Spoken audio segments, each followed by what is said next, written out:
Will the dump truck ever dump again? I sure hope so, because without that, this truck's pretty useless. In the last video, we were working inside the truck, actually. In the dumping and lowering mechanism, we're throwing in some new cables.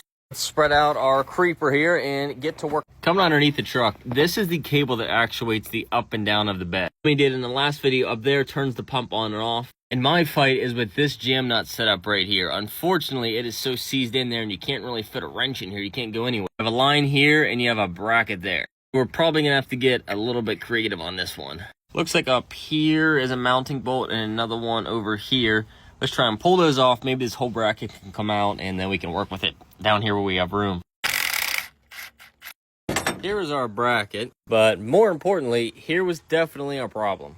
Looks like I even ended up with the identical brand, which I didn't even plan. While this is off the truck though, we're gonna open this up, take our bracket and insert it, and then clamp this guy down. I don't know if you guys caught it, but I just realized that I put this on backwards. So these should be lining up with that bolt and stud sticking out there, and it doesn't. That looks a lot better like the one we took it off of there. Now these guys are a little tricky to put on there.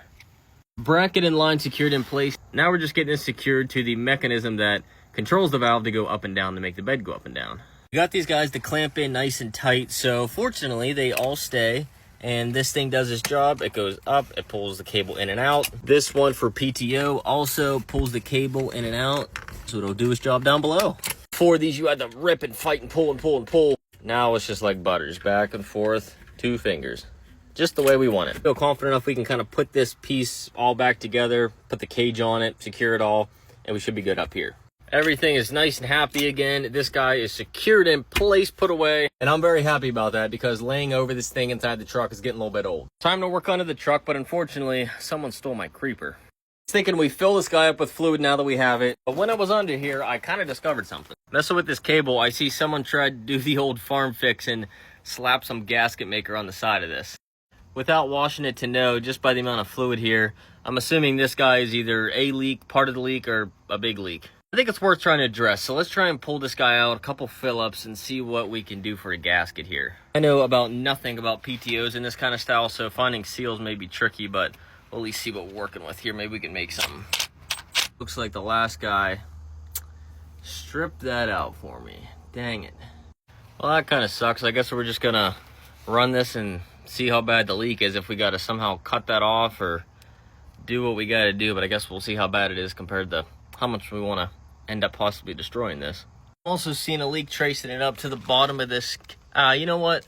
That might even be just from us missing and dripping all down here in that one video. Missed a ton off the top of this can and it all dripped across the bottom, so I'm not going to say that's a leak just yet. Not a clue what our capacity is, so I actually have 10 gallons of fluid. See how much we need. I put not even like a quarter of a gallon, and you're going to tell me that this thing is full? I see now. I bet we have a bunch of air in there somewhere. While that keeps burping, we're going to move on to something, the final step of the brakes. While the brakes do work, this piece should take us from an unreliable brake system to a more reliable brake system. It's referred to as an RC01 valve, even though that's the part number right there. What it does, it will go on this brake line and splice right in line. As long as we follow that arrow, basically it's always going to keep like 2 to 3 pounds of pressure on this side of the brake system, the rear, which is known as the troublesome Lucas Grilling brake system. The way I kind of understand it from my research is basically the seal will suck itself in over time, almost pull a vacuum, causing that seal to go bad, causing a leak. It only happens when the truck sits a while, but I mean, this truck, it's probably going to have times where it sits a while. This guy will actually keep that little bit of pressure so that seal can't suck in on itself. It just stays right where it's at all the time. Not enough to make the brakes drag or anything, but just enough where they don't suck in and hurt themselves over time.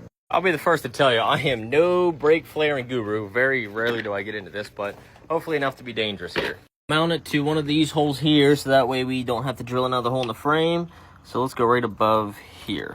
This tool basically is just going to cut that line for us without giving us any burrs or metal shavings. It's not lit up, so we need to be quick here and getting this guy. Flare number 1 is done. Unfortunately, I can't really film this because my hands are covered in brake fluid as I do this, but I think that guy should seal up decent. Now I'm going to do this guy. I tried to stop it, but it's not working. Normally, you clamp this guy in a vise right here, but obviously we can't work with that, so we're kind of working with what we got. Basically, we're pushing into this guy, making it flat. Then I'll use this cone portion to give us that nice flare to it. Oh, no. I just realized I didn't put the nut on this guy. Dang it. Well, I suppose it's better to find that out now than being in a rush and find out later when it's all done. All right, flare has been achieved. Woohoo! Now let's put this thing all together. With our valve now in there, I'm gonna have to pull this over to get it in place, but let's go ahead and bleed the brakes. On this brake fluid reservoir, there's actually 2 caps. I don't know the difference because they both fill up under one, but we'll fill both, I guess. Well, apparently I am not very good at flaring because we just touched the brakes and that's where all our fluid went. We'll tear this apart, redo it. I'm not sure what we're gonna do because I can't extend the brake line anymore. We'll revisit that with a little more patience. For now, let's try and run the PTO, see if it'll drink our fluid out of there, possibly lift it.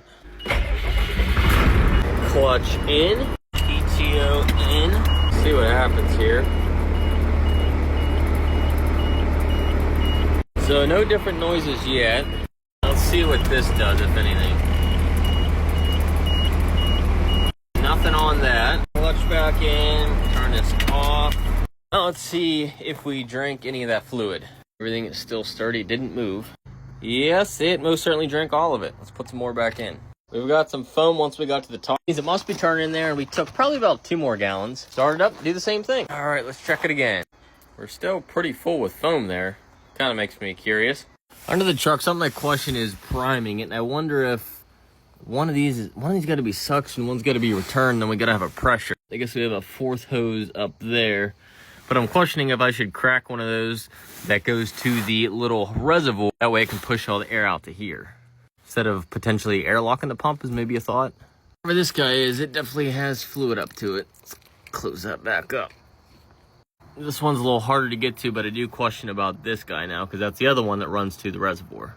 I think that's going to be the end for tonight. I see a logo there, so I'm going to try and find out what logo that is or if someone knows what brand that is so I can research how do you bleed this or what do you do. Next up is just to put everything away for the night, read the comments, see what you guys recommend, and I guess I got to figure out something to do with this valve here, and we should be hopefully in business.